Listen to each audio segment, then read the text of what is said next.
8 megapixel है। ये megapixel में ये क्या है जिसको हम एमपी भी नोट करते हैं, व्हाट इज इसको कहते हैं मेगापिक्सल।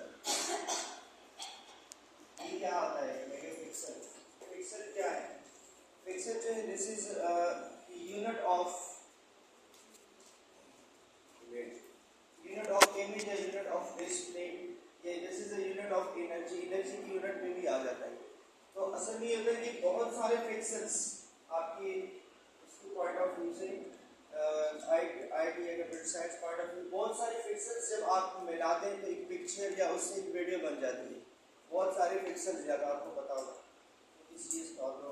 बहुत सारे पिक्सल्स जब इसको कंबाइन करते हैं तो उससे क्या बन जाती है, एक वीडियो या उससे एक पिक्चर बन जाता है। तो ये होता है कि अगर फॉर एग्जांपल ये आपके पास सेल फोन है, लेट सपोज ये सेल फोन है और यहाँ कोई भी शेप है, कोई ऑब्जेक्ट पड़ा है, आप इसकी पिक्चर निकाल रहे हैं और इसकी पिक्चर जब आप निकाल रहे हैं तो ये इसकी पिक्चर्स बहुत ही फॉर एग्जांपल यहाँ से कुछ, क्योंकि पिक्चर कैसे बनती है कि ये कैमरा से लाइट जाके वहाँ से वापस रिफ्लेक्ट होके आ जाती है तो आपका पिक्चर कंप्लीट हो जाता है। जैसे आइज में भी है, क्योंकि आइज दूर बहुत ज़्यादा दूर होती है तो इससे यहाँ से जो वेक्टर्स जाते हैं वो पहुँच नहीं पा रहे हैं, इसलिए वहाँ से वापस नहीं आ सकते, क्योंकि वो उसके बाद टकराने के बाद वापस आते तो हमारी लेंस के साथ जिसको हम रेटिना कहते हैं तो पिक्चर पर नजर आ जाता है।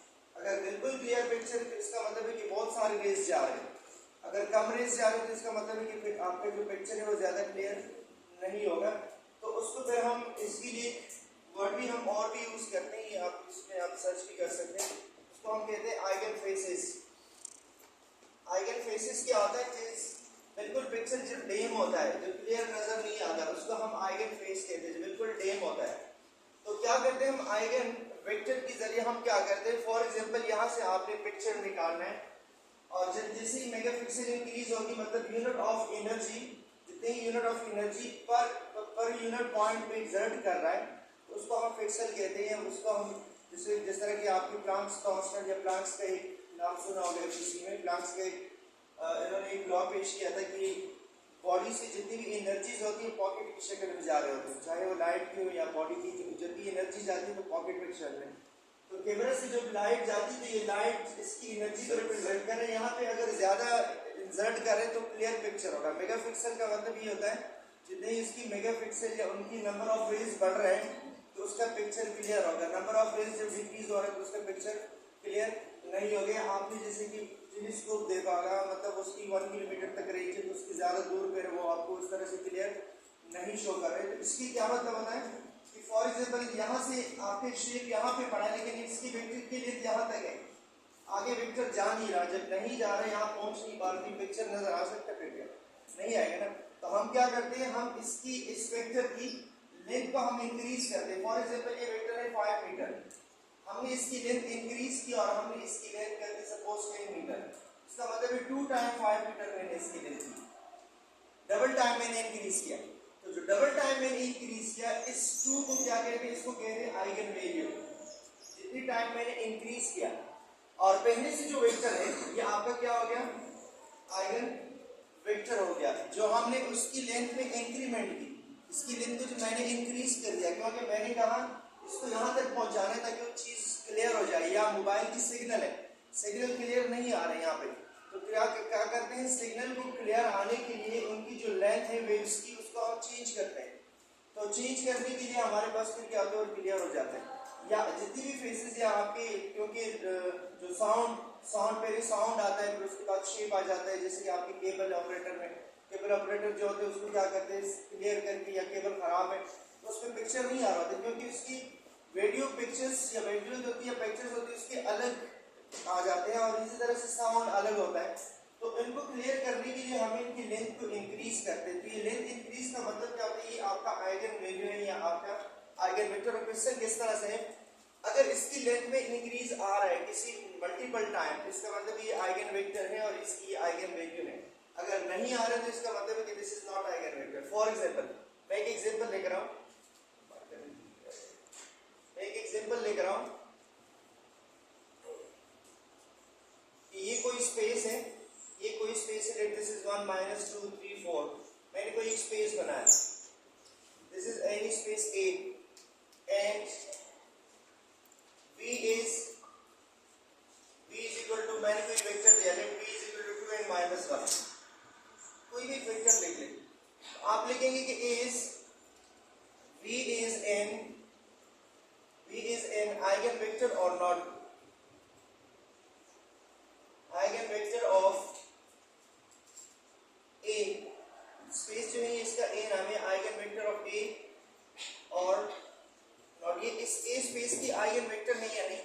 तो eigenvector के लिए क्या करेंगे, इस वेक्टर को आप इस स्पेस के साथ मल्टीप्लाई करेंगे,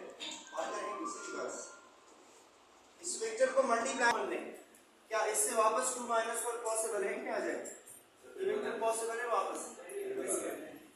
ये एक वेक्टर गिवन होगा, ये कोई स्पेस गिवन है, हम क्वेश्चन में ये कि क्या ये वेक्टर आइगन वेक्टर है with respect to this space या आइगन वेक्टर नहीं है। तो क्या करेंगे, s को स्पेस के साथ मल्टीप्लाई करें, मल्टीप्लाई करें, देखिए ये 2 1 2 2 - 3 से क्या आएगा, फिर मल्टीप्लाई करें -4 -4 क्या आएगा -8। तो अब इसमें से कोई भी एक नंबर कॉमन ले, किसी को भी कॉमन ले, क्या इसके कॉमन लेने के बाद 2 - 1 पॉसिबल है, नॉट पॉसिबल। इसका मतलब है कि this is not equal to 2 - 1, वापस इससे 2 - 1 नहीं आ रहा। जब नहीं आ रहा तो आप लिखेंगे कि V is not in eigenvector। अगर वापस ये आ रहा है तो ये आपका आइगन वेक्टर होगा। अगर वापस मल्टीपल के बाद नहीं आ रहा तो आप लिखेंगे कि V is not in eigenvector। अब मैं एक एग्जांपल लेकर आऊं जिससे वो वापस मल्टीप्लाई करने के बाद आपका वापस वही वेक्टर आएगा और उसको हम कहेंगे कि yes this is an eigenvector। अब ये इसकी एग्जांपल ऑलरेडी बुक में है, प्रेजेंट है, इसको शो कर रहा हूं इस एग्जांपल को। देखिए इसके मल्टीप्लिकेशन, अगर कोई वेक्टर मैंने लिया, देखिए ये एक स्पेस है और स्पेस में इसके साथ ये मैं मल्टीप्लाई कर रहा हूं, तो देखते हैं कि ये u इसके रिस्पेक्ट से है क्या नहीं। तो मल्टीप्लाई करें, देखिए 3 - 1 क्या आएगा, -3 -2 with -1 -2 -3 -2 से क्या आएगा 2 -5 और इन दोनों को मल्टीप्लाई करिए आ जाएगा -1 और इससे आ जाएगा 0 -5 -1। तो नीचे ये गिवन है। इसी तरह से फिर दूसरा मल्टीप्लाई करें, क्या वो वापस आ रहा है कि नहीं आ रहा, ये 2 टाइम मल्टीप्लाई करें। देखिए इस तरह से एग्जांपल ये भी है। अब ये आपस में मल्टीप्लाई करें, जब मल्टीप्लाई करेंगे तो क्या आ रहा है, इसमें से अगर हम -4 कॉमन लें तो ये आ जाएगा 6 और ये आ जाएगा माइनस। तो देखिए ये वेक्टर वापस आ रहा है और ये वेक्टर कितनी टाइम वापस आ रहा है, -4 टाइम। इसका मतलब ये कि this 6 and -5 is an eigen vector, ये इसका आइगन वेक्टर है और इसकी लेंथ में कितना इंक्रीज आ गया, 4 टाइम है, लेकिन नेगेटिव डायरेक्शन में, दूसरी डायरेक्शन में जा रहे हैं। माइनस मींस की इसकी डायरेक्शन चेंज, अगर वेक्टर इस डायरेक्शन में है तो लेंथ बढ़ रहा है लेकिन अपोजिट डायरेक्शन में बढ़ रहा है। अब दूसरे को मल्टीप्लाई कर, इसको मल्टीप्लाई कर इसके साथ, जब मल्टीप्लाई करेंगे तो ये वापस नहीं आ रहे, दूसरा नंबर आ रहा है, ये वेक्टर वापस नहीं आएगा। जो भी मल्टीप्लाई करें, अब इसमें इसकी कॉमनली कुछ भी ले, ये वापस नहीं आ रहा, तो आप लिखेंगे कि this is not in eigen vector और ये आपका आइगन वेक्टर है। सर अगर ऊपर नीचे जैसे आपने लिखा -9 तो नीचे होगा 12, फिर हमारे पास क्या होता है, हमारे पास होता है फिर आप लिखेंगे ना कि this is not eigen vector, फिर कॉमन नहीं ले सकते बस। लेकिन अगर ऊपर नीचे जैसे हम नाम लिखे 3 - 2, अगर आप आंसर है देखिए इसमें बहुत सारे नंबर्स कॉमन है, 6 और 20 से हम 2 भी कॉमन ले सकते हैं, इससे -2 भी कॉमन ले सकते हैं, मैं बता रहा हूँ। लेकिन आपने वो नंबर कॉमन लेना है, कोशिश कर रहे हैं कि ये आ जाए आपसे एक। आप यहाँ से कोई भी नंबर कॉमन नहीं, कुछ भी कॉमन नहीं, वो समझ गया। अगर पहला नंबर तो आप इक्वल कर देंगे लेकिन दूसरा नहीं आएगा। जी बताएं। मैं कह रहा जैसे बोल के ना 6 - 5, अगर वो ऊपर नीचे हो तो फिर मतलब होगा नहीं होगा, ये -5 ऊपर आ जाए तो इसका सेम नहीं आ रहा ना, सेम आएगा बिल्कुल, ये वेक्टर भी उसी तरह का वेक्टर आएगा। इसका मतलब है कि इसका x 6 से y -5, अगर -5 ऊपर आए तो चेंज हो जाएगा वेक्टर, तो सेम वापस आना चाहिए अगर आ रहा है तो। अच्छा, अब अगर क्वेश्चन में है कि ये आइगन वेक्टर है और फिर इसकी आइगन वैल्यू फाइंड करें, आइगन वैल्यू कभी कभी क्वेश्चन में क्या होगा कि आइगन वैल्यू है कि नहीं। तो ये एक इक्वेशन है कि अगर हम देखिए यही सेम इक्वेशन है, मैं इसका इक्वेशन यहाँ से ही बना रहा हूँ। देखिए ए, ये एक स्पेस है ए, सपोज इस वेक्टर का नाम u है या जो भी है, u कर दे या x कर दे, फॉर्मूला में x से मैं x लिख रहा हूँ, इस वेक्टर को मैंने नाम दिया क्या x, आप u लिख लें। चलिए मैं u लिख रहा हूँ, a multiplied with u is equal to, marker तो ले आए यार कब से बोला मार्कर नहीं सर, शेयर कार्ड सर, वो शेयर नहीं आया। क्वेश्चन नंबर 6 सब सेम है। अब मुझे बताएं इनमें से कौन सा क्वेश्चन मैं सर करूं। हमारा 2 तो करवा दे आगे वो आगे नेक्स्ट इसका अलग मेथड में सॉल्व कर रहा हूं, पहले इसी से रिलेटेड क्वेश्चन करते हैं। क्वेश्चन नंबर 5 चलिए 5 है। तो देखिए क्वेश्चन नंबर 5 को मैं डायरेक्ट मल्टीप्लाई कर रहा हूं। क्वेश्चन में क्या है, ये एक वेक्टर है, ये आपका आप एक स्पेस से आप देख रहे हैं कि ये वेक्टर इस स्पेस की रिस्पेक्ट से आइगन वेक्टर है कि नहीं। अगर आइगन वेक्टर है तो फिर इसका आइगन वैल्यू भी फाइंड करें। Eigen value means lambda. देखिए अभी मैंने आपको बताया कि अगर ए कोई स्पेस है, जरा माउस से सुनिए प्लीज, ए कोई स्पेस है, उसके साथ अगर कोई वेक्टर x मल्टीप्लाई करें, ठीक है, जैसे कि अभी इससे पहले मैंने स्पेस मल्टीप्लाई से पहले एक क्वेश्चन सॉल्व कर दो, उसके बाद आपको समझ आ जाएगा। तो क्वेश्चन नंबर 5 का मैं डायरेक्ट सॉल्यूशन लिख रहा हूं। 5 का सॉल्यूशन क्या है, पहले ये स्पेस लिख लें। स्पेस क्या है, स्पेस है आपका 4 -4 2 और -1। अगर किसी ने वेक्टर फर्स्ट लेगा तो मल्टीप्लाई नहीं होगा, पहले आप स्पेस रखेंगे, ठीक है। नेक्स्ट वन है 3 -3 और 3 -3 0, थर्ड वन 3 -2 एंड 3। इसके साथ आप मल्टीप्लाई करें, वेक्टर क्या है 3 -2 एंड 1। अच्छा अब बताएं इसको कैसे मल्टीप्लाई करें। हाँ ये फर्स्ट के साथ मल्टीप्लाई करें क्या आएगा, -12 फिर प्लस -6 फिर इसके बाद +3 फिर सेकंड मल्टीप्लाई करें, सेकंड रो में 6 +6 और फिर -2 फिर थर्ड मल्टीप्लाई करें -3 ये 0 हो जाएगा और फिर 3 1 3।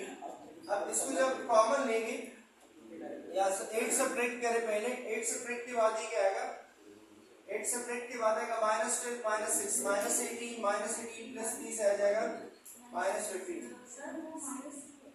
कौन सा सर 1 की जगह -2 है। यहाँ पे -2 अच्छा ये -2 अच्छा अच्छा सही 1 0 -2 ठीक है। तो इसका क्या होगा, ये हो जाएगा -3 फिर 0 ये -2 हो जाएगा, ये -2 ठीक है। अच्छा ये में -15 आएगा 12 -2 से आ जाएगा 10 -3 -2 से आएगा -5। अब मुझे क्या चाहिए 3 -2 और 1 वापस चाहिए। इसमें से अगर हम -5 कॉमन लें, इसमें वेक्टर में मैंने -5 कॉमन लिया तो ये क्या आएगा, यहाँ पे -5 यहाँ 3 आ जाएगा, ये -2 होगा और ये हो जाएगा 1। तो देखिए वापस आ रही है वेक्टर, ये आपका आइगन वेक्टर है। तो आपका ये हो जाएगा लैम्डा। इस वेक्टर को कोई नाम दे, सपोज ये x वेक्टर है, इस स्पेस का नाम क्या है a।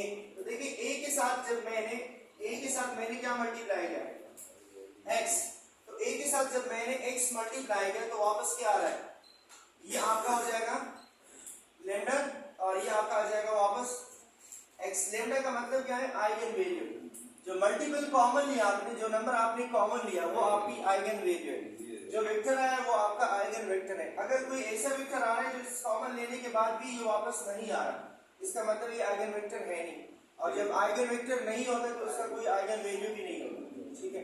तो ये आपका ax = λx, ये आपका इक्वेशन बन गया कि किसी स्पेस के साथ कोई भी वेक्टर मल्टीप्लाई करें और उससे वापस वही वेक्टर आए लैम्डा टाइम। लैम्डा मींस किसी स्केलर टाइम, कोई स्केलर, जैसे स्केलर -5 है जिसको वेट कहते हैं या स्केलर कहते हैं। तो ये एक इक्वेशन आपका आएगा।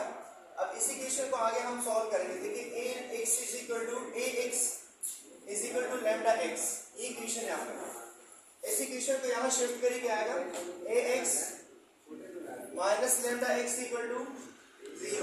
कॉमन क्या लेंगे हम, x कॉमन लें तो ये आ जाएगा a -1 a - λ आ जाएगा = 0।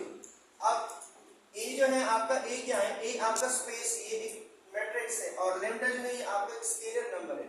तो क्या मैट्रिक्स से कोई, फॉर एग्जांपल ये कोई मैट्रिक्स है और स्केलर नंबर जैसे कि यहाँ पे 5 आया -5, ये इससे सेपरेट हो सकता है, क्या ये पॉसिबल है? ये मैट्रिक्स है और ये आपका स्केलर नंबर, ये पॉसिबल नहीं कि सेपरेट करें। तो इसलिए x कॉमन लेने के बाद हम यहाँ पे लिखेंगे कि यहाँ पे एक आइडेंटिटी मैट्रिक्स आ जाएगा, क्योंकि x जब कॉमन लेंगे तो क्या आएगा आपके पास, आइडेंटिटी मैट्रिक्स।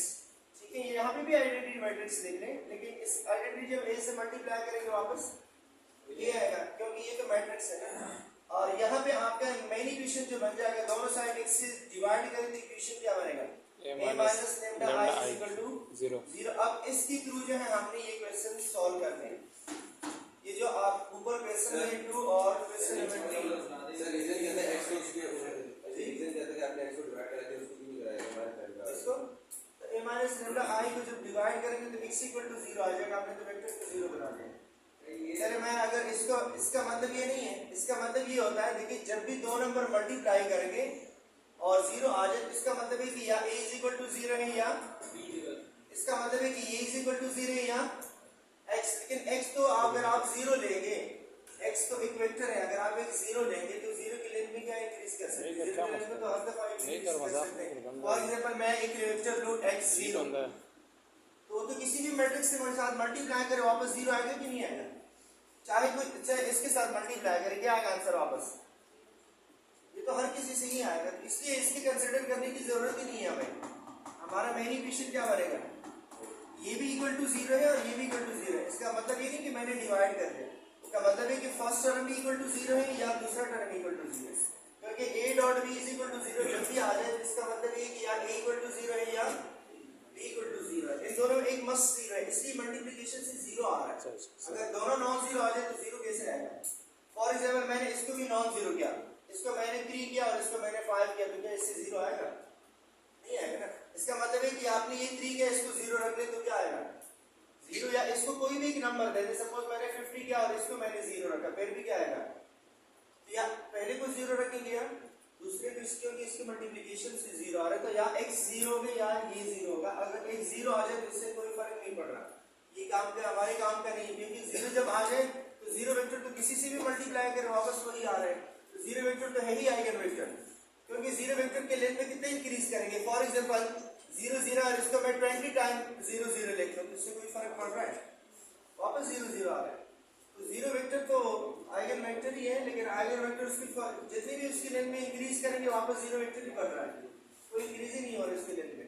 ठीक है, तो इसलिए हम उसको कंसीडर नहीं करेंगे, सिर्फ सेकंड। ये इस इक्वेशन के थ्रू आपका क्वेश्चन नंबर 1 और 2 सॉल्व होगा। आप बताएं 1 और 2 में कौन सा क्वेश्चन है? सर तो आपने मतलब अगर हम ये सवाल नहीं करें तो वो क्वेश्चन सॉल्व नहीं होता? कौन सा सॉल्व हो जाता है? वो फॉर्मूला तो डायरेक्ट आप लिख सकते हैं, लेकिन मैंने पहले यहाँ से एक्सप्लेन करके पूरा बताया। इस फॉर्मूले के इस क्वेश्चन से कोई ताल्लुक नहीं है, लेकिन मैंने पूरा यहाँ एक्सप्लेन करके समझाया, फिर वहाँ सॉल्व किया। अब क्वेश्चन नंबर 1 एंड 2 में क्या है? क्वेश्चन नंबर 1 एंड 2 में देखें, इसमें कोई क्वेश्चन नहीं सॉल्व कर रहा हूं। यहाँ पे भी सेम स्टेटमेंट है कि क्या लैम्डा इज इक्वल टू 2 आपका आइगन वैल्यू है कि नहीं। मतलब अगर ये आइगन वैल्यू है तो आपने आइगन वेक्टर फाइंड करना है, अगर ये आइगन वैल्यू नहीं है तो आप आइगन वेक्टर फाइंड नहीं करें। इसी तरह ये भी चेक कर रहा है। कौन सा क्वेश्चन मैं कर लूं? 2 और 3, सॉरी 1 या 2। जो क्वेश्चन नंबर 2 को देखें, ये फॉर्मूला आपने यूज करना है। देखिए a minus lambda i is equal to what? 0। ये जो मैट्रिक्स है आपका कौन सा मैट्रिक्स है? a। इसकी जगह क्या लेंगे?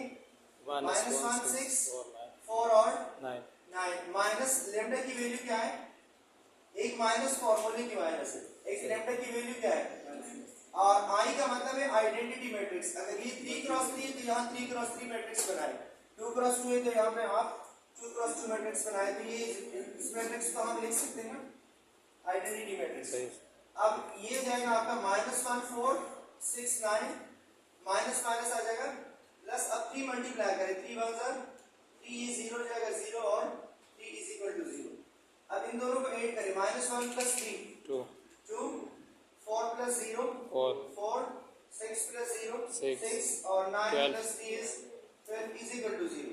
या इस इज इक्वल टू 0 को हम ऐसे भी लिख सकते हैं, ऑगमेंटेड लाइन रखें और यहाँ पे क्या रखें? 0 0 0 0। इन दोनों का सेम मतलब है, इसका मतलब भी इक्वल टू 0 है, इसका मतलब ये इक्वल टू 0। अब इसको क्या करें? इशेलॉन में कन्वर्ट करते तो कैसे करेंगे? r2 माइनस 3r1 कन्वर्ट करने के बाद देखिए क्या आएगा?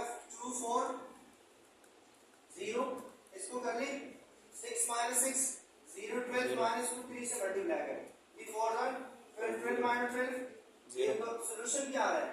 Many solution. जब भी मैनी सॉल्यूशन आ जाए, जिसको नॉन ट्रिवियल सॉल्यूशन कहते हैं, नॉन ट्रिवियल सॉल्यूशन अगर आ जाए तो आप लिखेंगे कि lambda is eigen value of this matrix. अगर यूनिक है जिसको हम ट्रिवियल सॉल्यूशन कहते हैं, ट्रिवियल आ जाए तो इसका मतलब है कि lambda is not eigen value. मैं यहां लिख रहा हूं, ओके?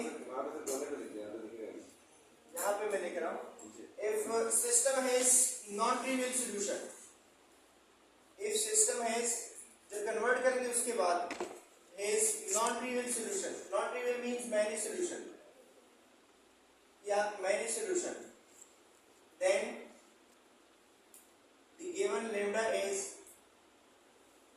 जो गिवन लैम्डा है, lambda is an eigen value. फिर आपका जो गिवन लैम्डा है क्वेश्चन में वो आपका आइगन वैल्यू होगा। जैसे कि लैम्डा यहाँ पे क्या गिवन है -3, तो इसका मतलब है कि -3 इज एन आइगन वैल्यू, क्योंकि नॉन ट्रिवियल सॉल्यूशन आ रहे हैं मैनी। और सेकंड स्टेप क्या है कि if system has unique solution, जिसको हम ट्रिवियल सॉल्यूशन कहते हैं, if system has trivial solution, अगर सिस्टम का ट्रिवियल सॉल्यूशन आ जाए, या ट्रिवियल का मतलब यूनिक सॉल्यूशन, जिसको हम जीरो सॉल्यूशन कहते हैं, then the given lambda is not an eigen value। फिर ये given lambda जो है ये आपका eigen value नहीं है। तो यहाँ पे आप लिख लें, ये तो मैंने दोनों स्टेटमेंट लिखे, यहाँ पे लिखेंगे the system has, ये आप लास्ट में फाइनल में लिख लें कि the system has non trivial solution, क्योंकि ऊपर इन्होंने रीजन भी मांगा है ना, रीजन में कहा है कि क्यों है या क्यों इसका नहीं, तो आप लास्ट में रीजन लिखें। System has non trivial solution, so lambda is equal to -3 is an eigen value. जी मैनी और यूनिक सॉल्यूशन आएगा, क्योंकि ये लास्ट में आप 0 0 रख रहे हैं, तो जब भी लास्ट में 0 0 रखेंगे तो उसका कोई सॉल्यूशन होगा ही नहीं। या यूनिक हो गया, मैनी यूनिक को हम ट्रिवियल कहते हैं और मैनी को हम नॉन ट्रिवियल। सर इसका नाम एगन क्यों रखा हुआ है? जी इसका नाम ये आइगन जो है इसके मैथमेटिशियन का नाम है ना, मैथमेटिशियन था जिन्होंने ये वेक्टर से इन्होंने डिराइव किए, जी सर, उसका नाम आइगन है, इसलिए इन्होंने अपने नाम से ये नाम रखा है, इन्होंने आइगन और आइगन वैल्यूज।